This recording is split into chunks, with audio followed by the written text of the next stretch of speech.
Welcome to the Money and Meaning Show. I'm your host, Kene Corder, National Certified Counselor and the world's #1 clinical financial hypnotherapist. Each week, I'll share with you the research I'm uncovering as I chronicle the search for meaning over money. My interviews, tips, and resources will help you determine what you need to get the most out of your practice and your life. Because life is about more than money. It's about meaning. So let's get into today's show.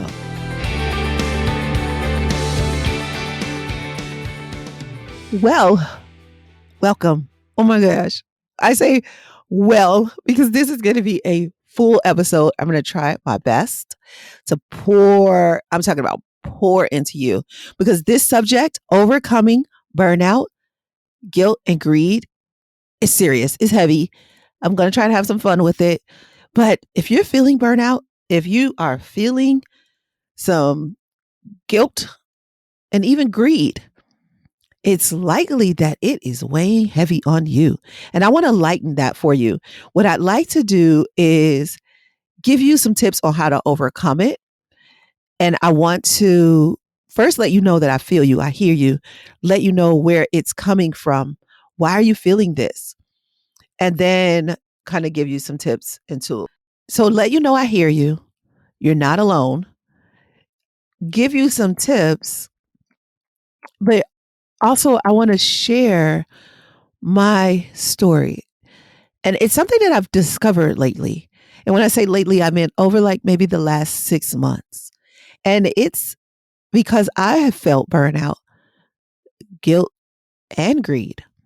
All three of those in the last year. And let me tell you what I mean. I'm hoping that you feel me on this and that you share this episode because this episode has got to get out there. Here we go. I'm going to hurt some feelings. I am going to expose some things and I'm going to be vulnerable. Go there with me. I want to start out by saying this episode is not to call anybody out or hurt anybody. The real reason I want to do this episode is because my mission in life is to alleviate human suffering associated with money. That is the mission of Presidential Lifestyle. And if I don't address this, then I'm not doing that. And money is the #1 cause of stress, whether you have it or not. But whether you have it or not is going to depend on how you collect, analyze, and utilize the data in your life. And over the last couple of months, I've been collecting data. I've been going to conferences, self-development conferences specifically. And what I notice is that it's all a big sale. Every conference is a sale. Now, this started last year, and I went to 2 conferences in 2020 that I wasn't a speaker at. I was just an observer. I bought a ticket. I came to the conference, and the whole time I'm there, I feel like I'm being sold. They give me a tip, and then they sell me something. They give me a tip, and then they sell me something as if, now I gave you that tip. Now, what are you going to give me? I gave you that tip. What are you going to give me? And I had to take a look at my business and say, is that how we are? Is that what we're doing? Because that does not feel good. And I sat in that conference and I was like, I paid for this ticket. I don't owe you anything else. If I don't buy your shit, it's because I don't want it. And if I do buy it, it's because I'm smart enough to know what I want. If you give me enough information, I will know exactly what to do with it. And what we do a lot in our business, at least try to, and you can tell me if we're succeeding at this, is we want to give you a lot of what, because I feel like the what needs to be clear. And then we give you a little how. Now, I don't pour my whole system out at you, but I think you should know 1 or 2 or 3 things that can get you off and running. But what I know for sure is that you are not going to do hypnotherapy on your own. You can't. Now you can download audios on YouTube or whatever and listen to them, but they're not going to be specific to you. So there are some things that you just do have to come to us to utilize. But like our IT formula, there's a whole podcast on it. Terry's going to kill me because I don't know which one it is. So I'm mentioning it, but now I got to tell you which one it is. And I'm going to figure it out between Terry and I. We'll get you that podcast and we'll put it in the show notes. But there's a whole podcast on you identifying where you are in the story, the intention and taming your brain. Those are the 3 steps that you're going to need to do in order to get past these old programs that are running in your head. Identify where you are, set an intention, and then tame your brain. Now, tame your brain it's time and repetition. It's not a wave your magic wand kind of thing unless you get hypnotherapy. Then it is kind of wave your magic wand. But without hypnotherapy, it's time and repetition, which you can do on your own, but you don't have to. And that's where I come in. So I'm going to say, if you want to do it on your own, go do it. But if you want a guide, then here's how you work with me. You have 2 choices. A lot of times I've been finding that on the internet, on social media, it's just advertising, advertising, advertising. And it just doesn't feel good. It's like, you can't do this without me, or you're dumb. So I met with an attorney, and this attorney is specifically a trademark attorney. So when our business is very specific. We have a lot of phrases that we've coined, and trademarking them was important to us. And so I meet with the attorney. In fact, I don't meet with the attorney. I meet with like a salesperson, and the salesperson asked me a bunch of questions, and I know where these questions are going because I've been on enough of these sales calls to know where they're going. And I've been to enough sales training. And so, but I'm okay with him doing his spiel the way he's doing it. The problem was, so I said, I need a minute. We have quite a few things we need to trademark. And it sounds like what you're saying, each one of those is going to be a different fee. It's not like we pay a retainer and they trademark all our stuff. It was like we had to pay $3,000 retainer each month for each thing that we needed trademarked. Maybe I need to narrow down and get really clear, because I thought, well, let's just trademark everything and then we can just keep the trademarks that we actually use, because we have a lot of, we use a lot of terms here. He's like, okay, yeah, go ahead and think about it. Talk to your team and narrow it down, and then I'll get back to you. So like maybe 2 days later, I get an email that says something to the effect like, if your business is important to you, you would do this now. And time is running out. And if you don't trademark your thing, somebody will take it from you. If you want to be successful people trademark. And I'm like, first of all, do you understand how insulting this email is? Do you get that? Second of all, my business is important to me. I am successful, not going to be or want to be. I am successful. And 3, who are you? Should I look into your business to see what you're not doing while you judging me? So lay off. That's basically what my response said. My response said, let me explain to you that my business is important to me. So important to me that I'm going to do business with an attorney who I feel like understands how important my business is to me. Thank you. You can stop emailing me now. And I felt good about that response. He didn't make me feel bad about myself. And so that's what this podcast is going to be about. It is about the burnout, the guilt, the greed that you likely feel as an entrepreneur, because these industries, the media has made you feel like you have to sell. And you have to trick people and you have to use their psychology. But I will not. My whole existence, my whole company is around changing that programming that society gave them. And the rest of the industry is saying, use that programming against them. I won't do it. And so let's talk about burnout first. You're burnt out because you're confused. Now, I am talking specifically to the mission-driven entrepreneur. If that is not you, you can listen all the way through and share this episode with a mission-driven entrepreneur, because they need to know they are not alone.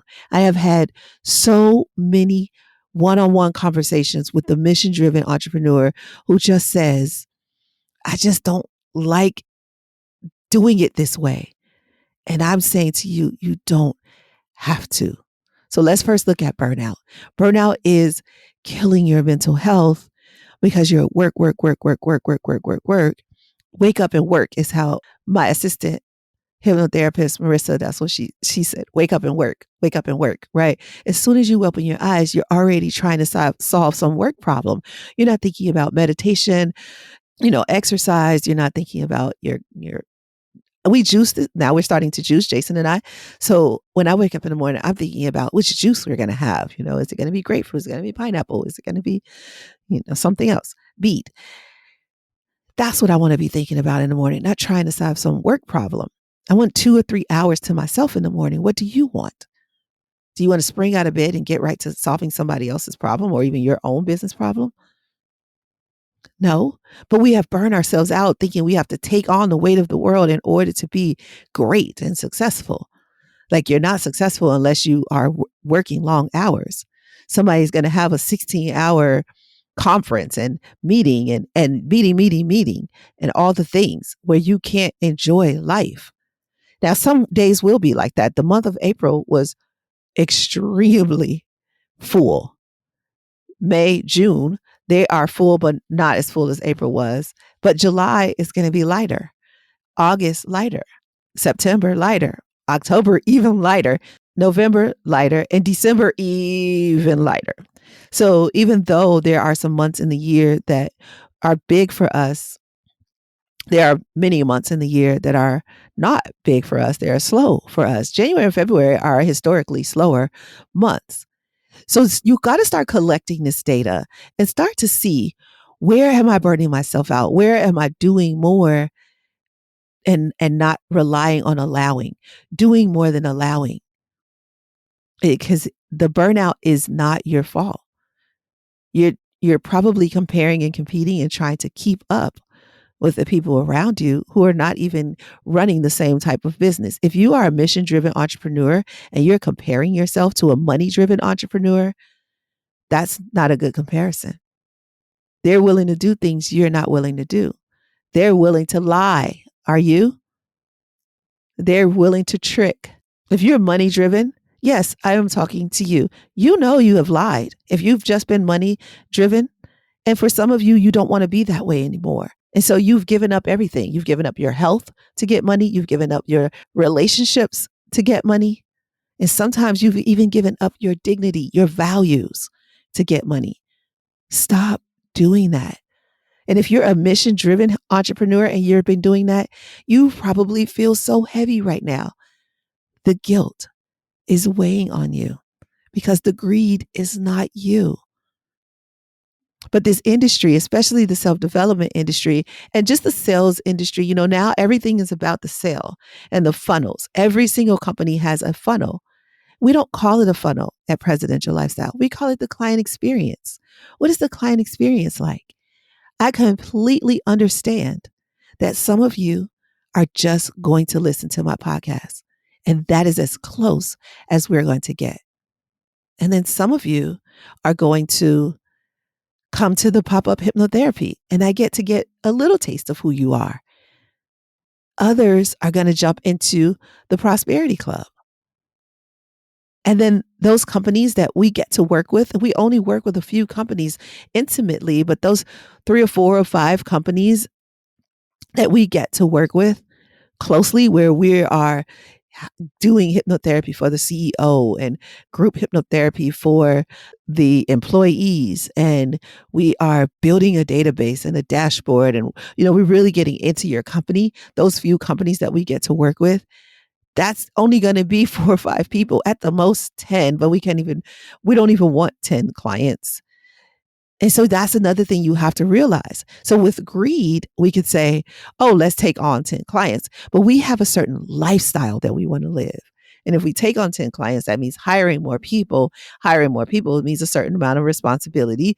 Might mean, healthcare. We got to look into healthcare, which we have a healthcare option if we hire more people. Payroll is different, and all of these things, it changes our company. And if we look out at our friends' companies, now we do have friends who have, and clients, who have 50 employees or 100 employees and, making tens of millions of dollars a year. But we are saying we can make tens of $1 million a year. We're not putting a stop on that. But what we are stopping is the burnout. We're not going to get burnt out. And if working 3 days a week is what I want, then I'm building a company that allows me to work 3 days a week and make millions and millions of dollars. But the 3 days a week is the most important. About 30 hours. That's how much I want to work. So I'm willing to work 3 days a week, but I'm willing to do 10 hours on those days. But I want my Friday, Saturday, Sunday, and sometimes Monday off. I might do a little bit of work on a Monday, but for the most part, I just want to be free.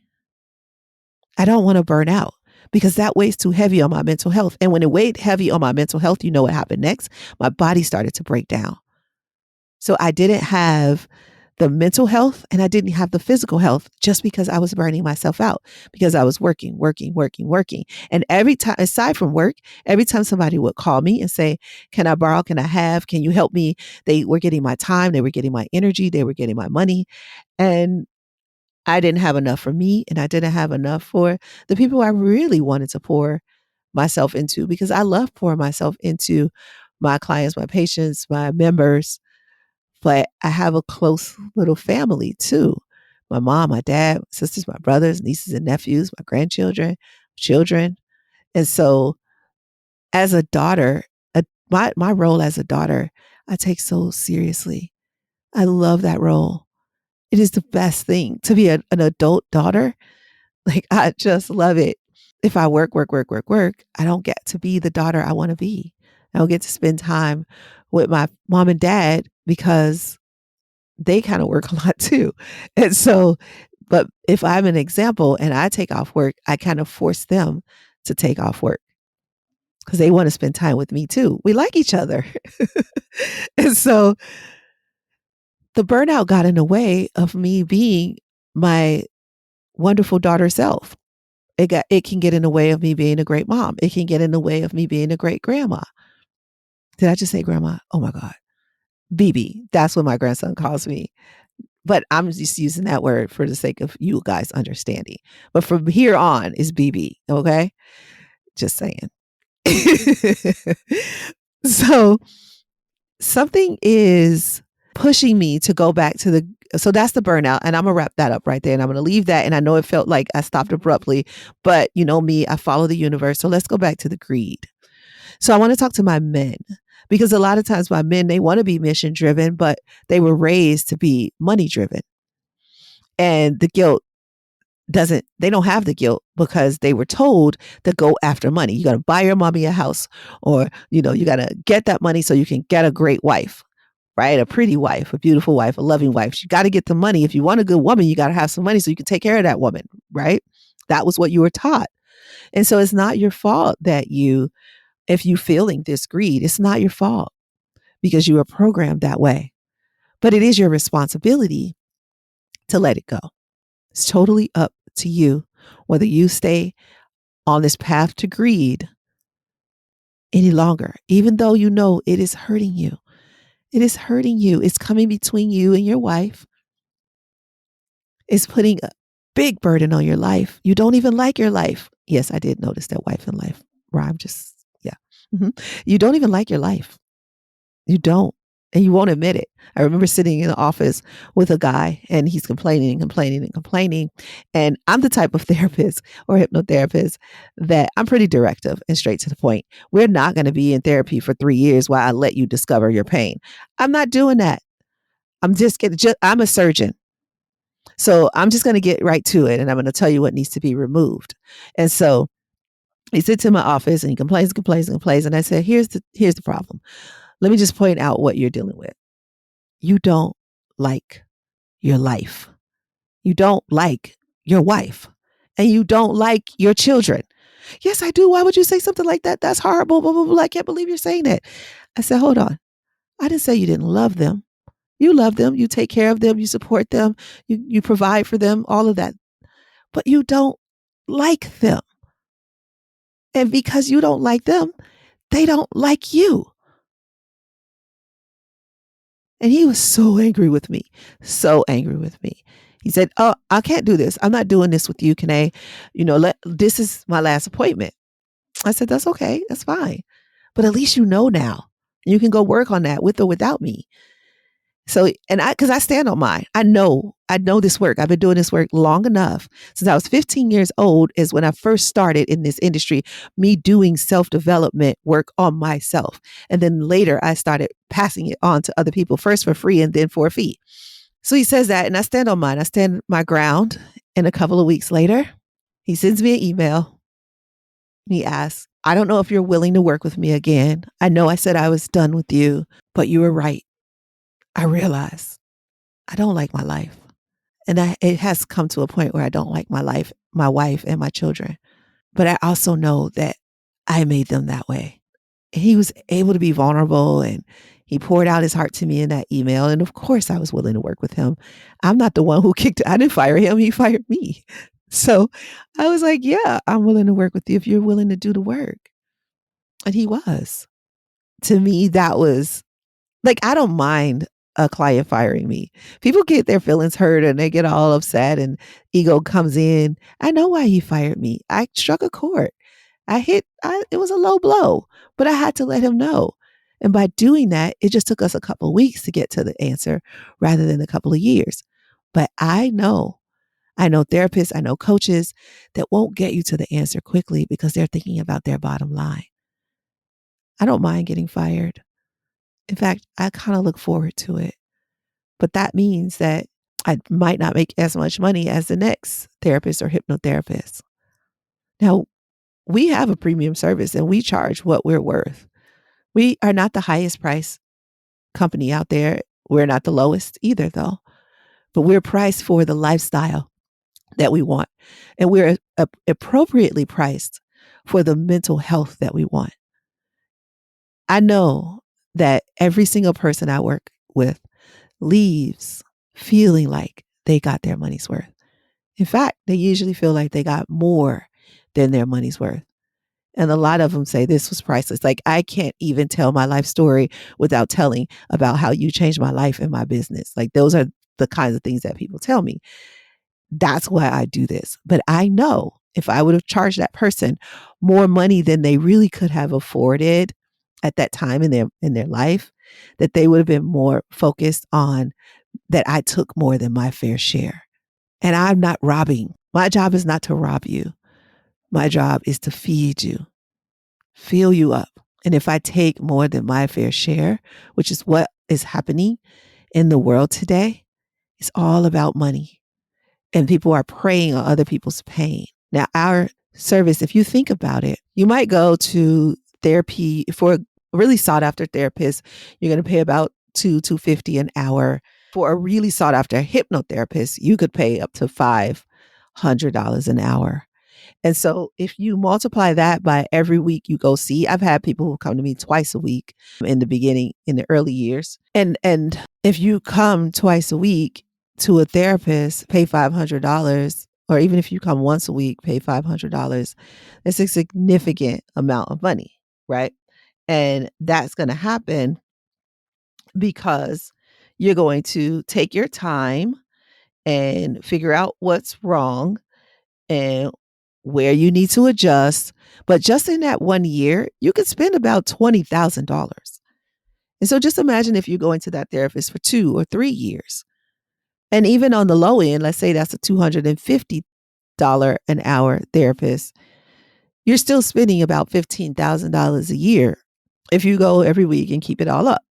And as you go through this process and you keep going, and let's just say 3, 4, 5 years, you're still dependent on them. And it takes you this long to get to the root or the cause of your anxiety, your depression, your pain. You can spend easily $30,000, $40,000 in therapy, going to different self-development conferences and retreats and weekly therapy. And so it's not about the amount of money if the healing comes, but wouldn't you want to do that in a shorter amount of time?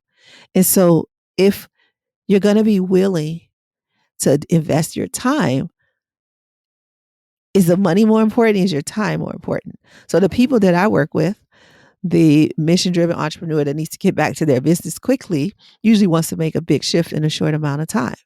But it doesn't mean we don't still make money. So we're still going to charge you the amount of money it would take you if we can give you 2 or 3 years of therapy in 2 or 3 days, or a couple months, then you're still going to pay a certain amount for that. But we just saved you a bunch of time so you can go out and use that time to create more income in your life, which is usually what happens. And so a lot of people feel like this was worth it because we release the blocks in the way of them getting to their next level. So if you're running this $3 million company and then you release the block, that story that's been holding you back, and now you shoot up to 10 million, which has happened. That sounds like it's worth it, right? Money doesn't change you. It makes you more of who you are. So who are you? I can help you answer that. Did you know that financial hypnotherapy can help you discover yourself? It's true. And what it does, even better than help you discover yourself, is to discover where you've been, your money story. You know how in our IT formula, we say identify who you are, set an intention for who you want to be, and then tame your brain to get you on the path to prosperity. Well, in order to get where you're going, you really do have to know where you're starting. And that's why I created the Life of Meaning Assessment, to help you determine where you are, identify. And this is important because you'll never get where you're going if you don't know where you're starting. So many of us are going through life feeling burnout, stressed, financially overwhelmed. And you know that money is the number one cause of stress, whether you have it or not. And that's what's overwhelming us. But we can change that. And it starts with identifying. So take the Life of Meaning Assessment. Go to presidentiallifestyle.com/clarity. Because whatever it is that's stressing you out and keeping you up at night is also keeping you stuck, keeping you away from your idea of prosperity, blocking you from a life full of meaning and money. So find out how close or far you are from finding your idea of prosperity. Go to presidentiallifestyle.com/clarity. You'll be so glad you did. And of course, the link is in the show notes. So continue listening and take the assessment right after you're done with this episode. So keep in mind that it is about the value that you receive.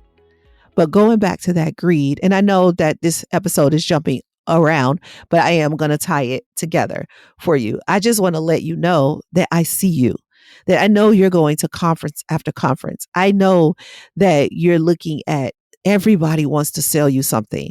And then you're now an entrepreneur and it's time for you to sell. And you're like, wait, but I don't want to make my clients feel like I felt when I was talking to that person. I don't want to do that because I remember how that felt and it felt icky. But you also might be that person that is willing to lie. I used to work with a advisor and I was listening to him talk to his client once and I was like, that wasn't true. He was like, yeah, I know. And I was like, well, why did you say it? And he was like, because I want him to sign and I'll fix it once he gets in here. We'll figure it out. But I needed to say what I needed to say to get him to sign up. And I was like, wow. And I didn't judge him in that moment because he was like, I got to feed my family. And I was like, wow. Yeah, I'm just different. And I remember interviewing for a management position when I was at Morgan Stanley, and the manager who was interviewing me, and he gave me these two scenarios. This is, salesperson one, and this is what they did and all their numbers, and this is salesperson two, and this is their numbers. When he asked me, what is the difference between salesperson number one and salesperson number two? And based on the scenario he gave me, I was like, I'm thinking that salesperson number one was just more willing to lie and say whatever he or she needed to say in order to get the sale, where salesperson number two was likely more heart centered and thinking about doing what was best for the client. And so that's why they're number two. And he looked at me like, how dare you? Because he probably was a salesperson number one. I found that over my years, I am often salesperson number two. Now, sometimes I am number one because it just so happens that the thing that I'm selling is also the best thing for everybody who happened to walk in. And so my sale is better. Like when I am selling something that you really truly need, I am going to be salesperson number one because I'm going to make sure you get what you need. I am doing you a disservice if I don't give you what you need. But it will weigh heavy on my mind, on my heart, if I sell you something you don't need. I don't have that kind of greed inside of me unless I'm in survival mode. And that's where a lot of us live. So here's the tip. You got to get out of survival mode. And you say, well, Kanae, I'd love to, but I don't know how. Well, the first thing is to stop feeling like your survival is dependent on you being better than somebody else. You are great.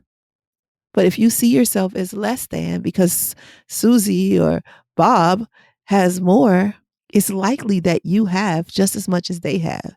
You're just looking at it from a different lens, so it looks like they have more. From your view is narrow of yourself, and so you can't see all of you. But when you're looking over at them, you have a little bit of distance there, so you can see a wider view and you can see all that they have.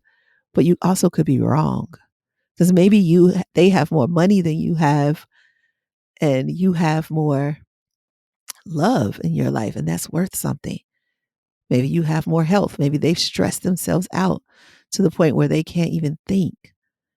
And that is weighing on their bodies. They can't even walk properly because the stress is heavy in their back, weighing them down, their knees, shoulders are scrunched up. They're getting lines in their face because they're thinking so hard how to get out of this, how to get out of this. And you're looking at them thinking, oh, it's all rosy, it's all good. And you're comparing yourself.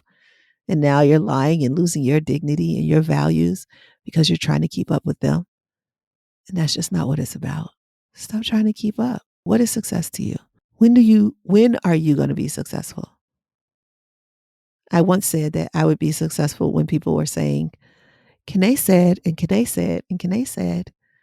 And then the moment I said that, I think it was the next day, people kept telling me, yeah, because, whenever my friends, I say, Kanae said, and then, oh, my daughter is always saying, Kanae said, and I always tell my mom, Kanae said, and I'm like, holy crap, I'm successful. I don't think so, but I am, because I said my version of success, I would know I was successful when this happened. And it's happened, so I must be successful.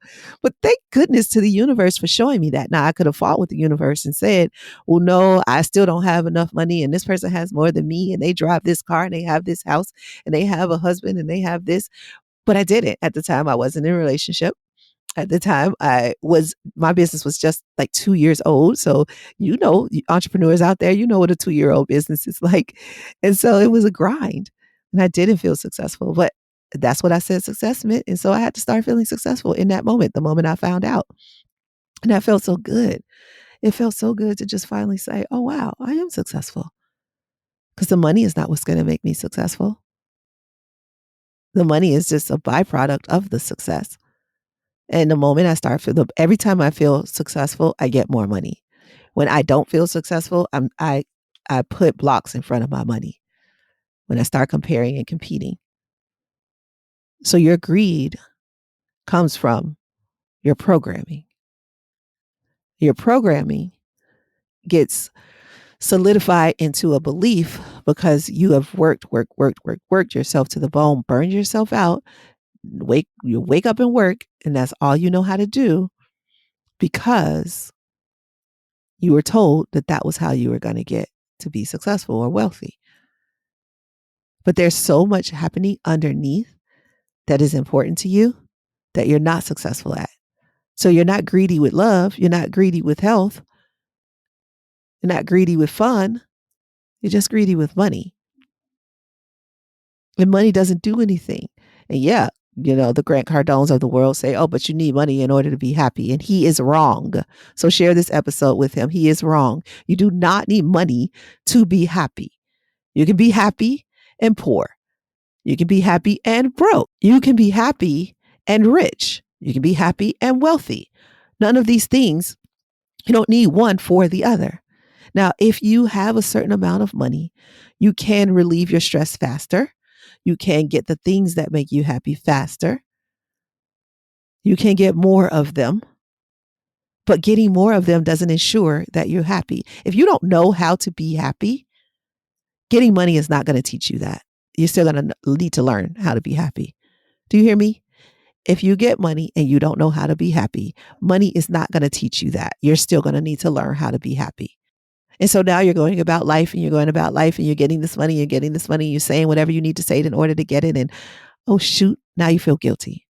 Now you sell, and you told yourself that you're doing this because this is the right thing to do.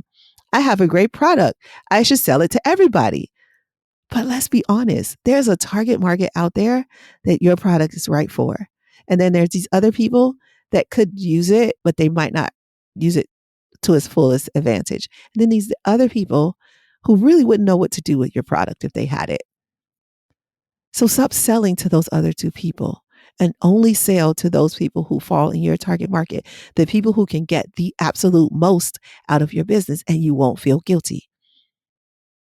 So our target market, our ideal client, is making 3 to 10 million. Now, if they make, let's say 500 to $1 million, they can still get a lot out of our program. If they are a startup, they're not going to get nearly as much out of our program. One, because they don't have the money to really afford our program, but two, because they haven't collected enough data.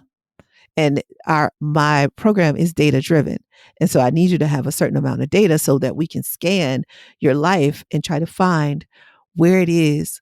What is it that you want? What is the story? You may not have enough data to identify your story. You also may not have enough data to set an intention to where you want to be. And I can tame your brain, but I need those first two pieces to be in place. And sometimes we want to sell things to people who can't really utilize or get the most out of our service because we get stuck on this sale train. And we're like, no, Grant Cardone said, do it this way. No, Gary Vee said, do it this way. Now, keep in mind, I am not saying these are bad people. I'm saying these are capitalists who have push, sell. If you want to be happy, get money. But they are going to hit a wall or ceiling.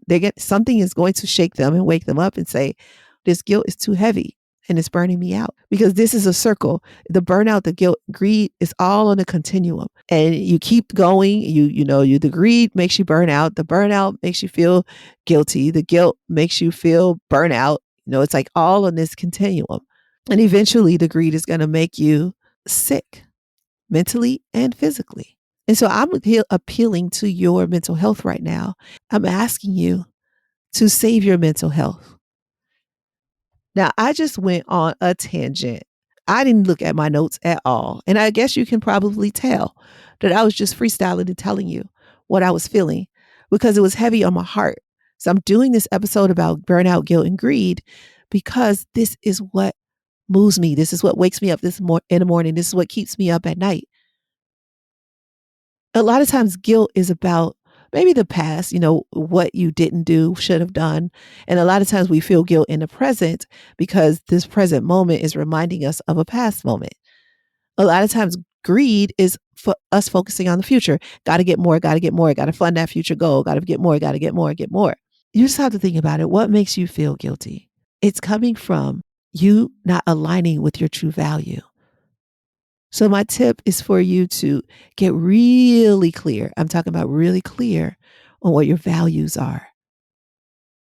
And when you feel that feeling, that guilt, that is, I just like to call it an icky feeling. When you feel that icky feeling, stop. Just stop it. Stop selling to that person.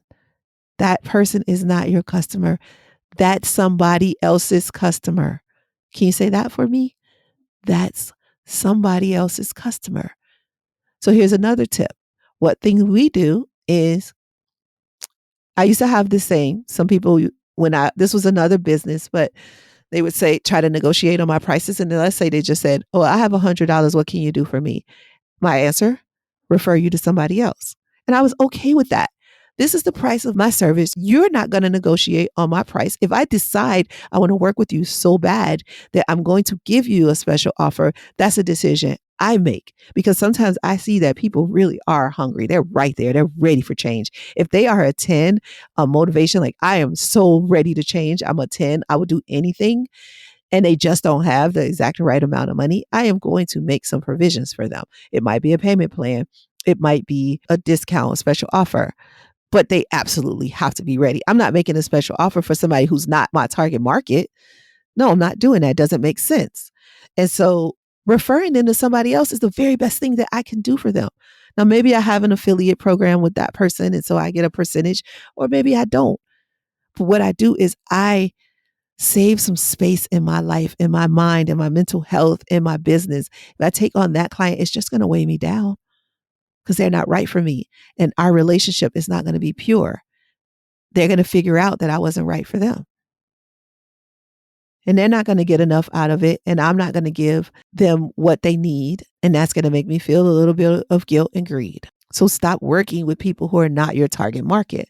Because a lot of times guilt comes from not being loved and accepted. And sometimes when people tell you no, even though they're not your target market, you feel like they don't love or accept you, instead of realizing that they love it and accept you, but you're not what they need. So they need to say no. They need to say no to you and themselves. There's a saying in the self-development industry now that's like, say yes to yourself. Well, sometimes saying yes to yourself means saying no to somebody else. Well, why doesn't the self-help industry realize that? Every client is not yours. Stop trying to close people who aren't ready for you. Allow them to take something that's going to get them ready. I know, one thing I know for sure is I am usually not your first therapist. It's by the time you get to me, you have tried a bunch of things. And if you haven't tried a bunch of things, I usually don't really want to work with you. I don't really want to be your first thing because I don't drop seeds. I water or harvest them. There are plenty of people out there whose job is just to drop seeds in people's lives. That's not usually me.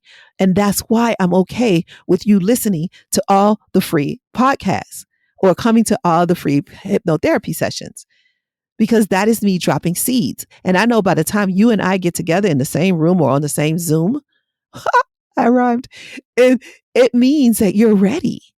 I've already dropped seeds. I've already watered them. It is time to harvest.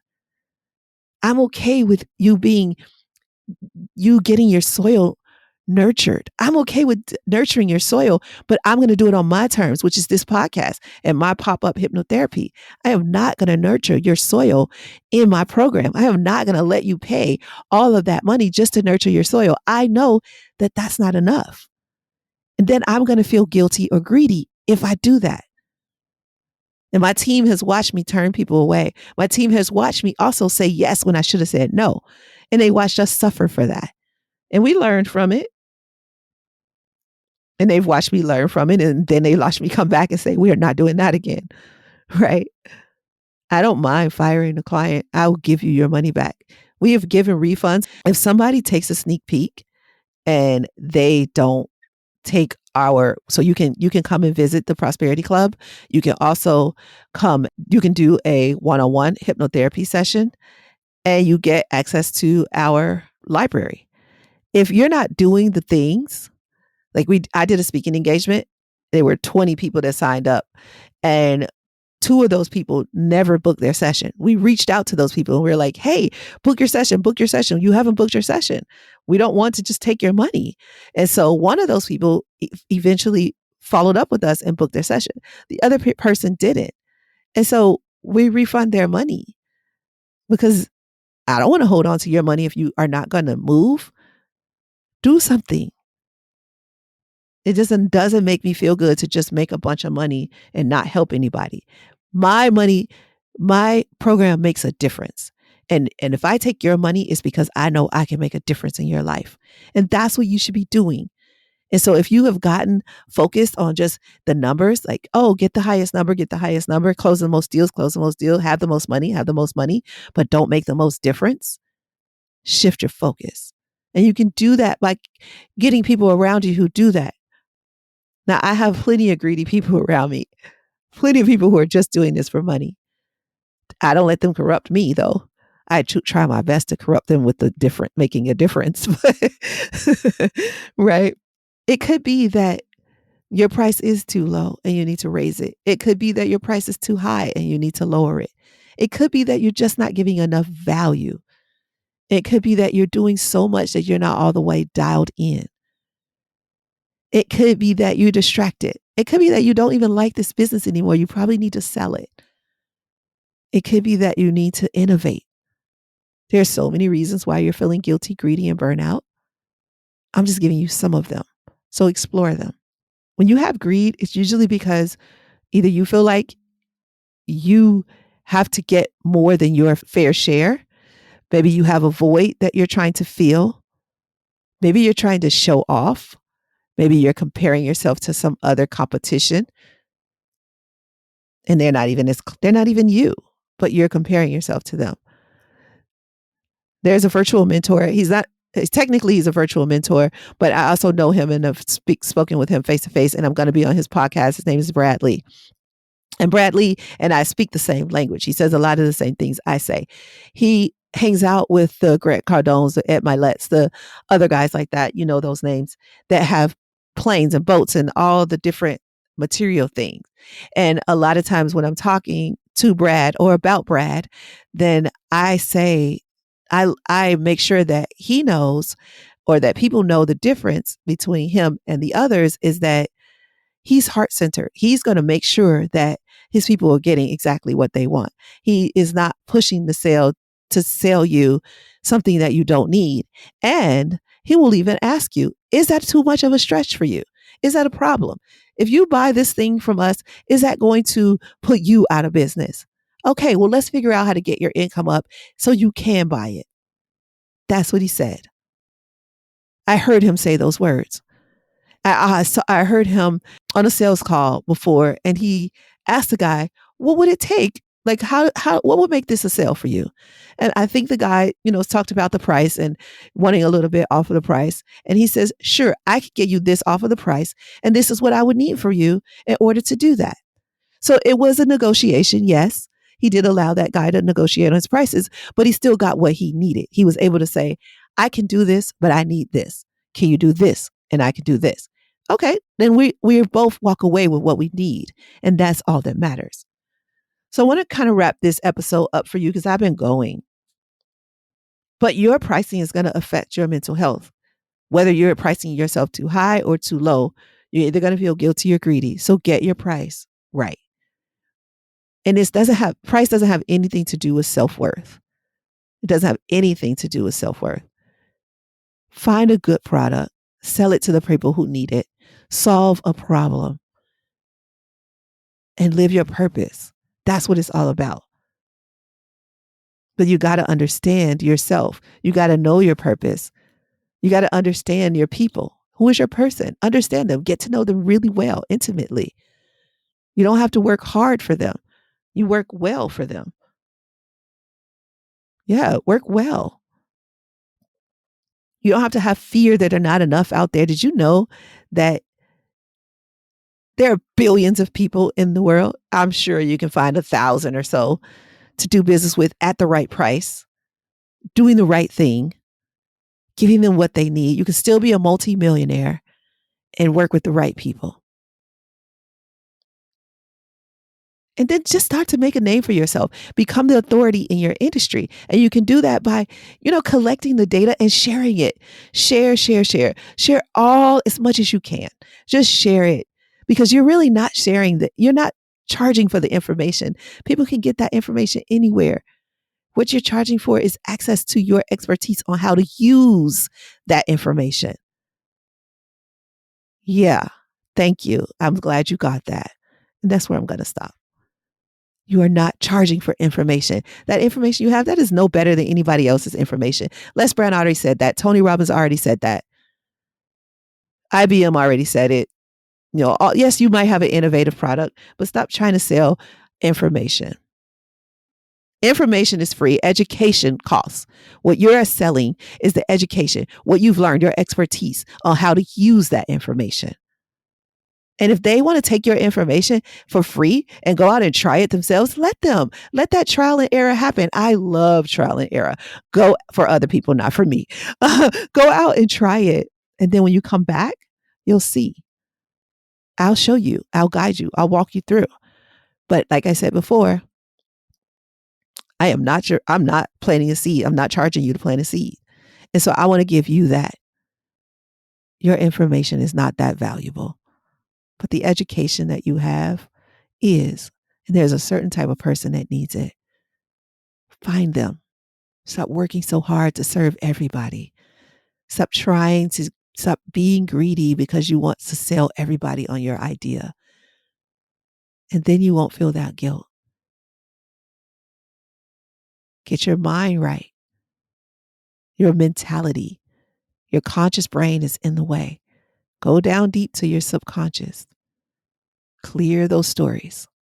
Tame your brain. And you can maintain the life of peace and clarity. Thank you. Thank you. Thank you for being here with me, for receiving that, and for shifting, because I know you shifted right now. So you can go out and do something different.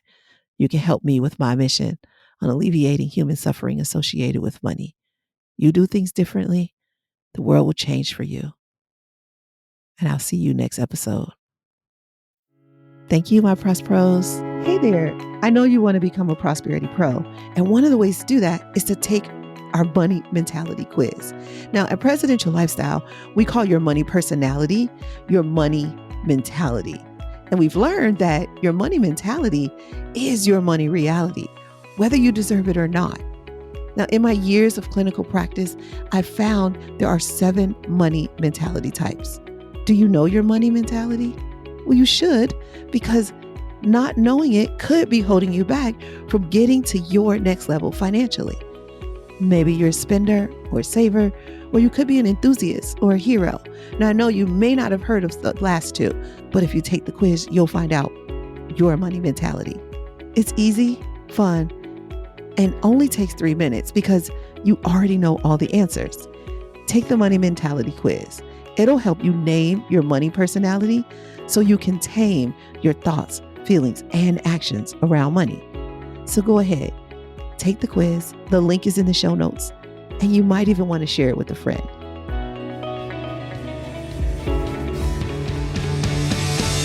Thanks for listening all the way to the end, my Prosperity Pro. I want to stay connected with you. Here are 4 ways. Pick the one that works best for you if you want to stay connected with me. 1, if you have any questions, I'd love to answer them.